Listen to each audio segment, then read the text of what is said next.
शंकर दरवळत होता. शिवगड शंकर स्तुतीत रंगून नाचत होते.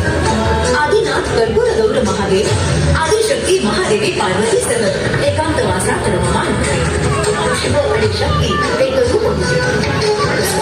भृगूंनी त्या शृंगार गृहात प्रवेश केला. नीलकंठ महादेव क्रोधित झाले. कठोर शब्द बोलले. भृगूंचाही संताप अनावर झाला. त्यांनी शापवाणी उच्चारली. मी अपार परिश्रम सोसून आलेलो असतानाही हे माझी उपेक्षा झाली. हे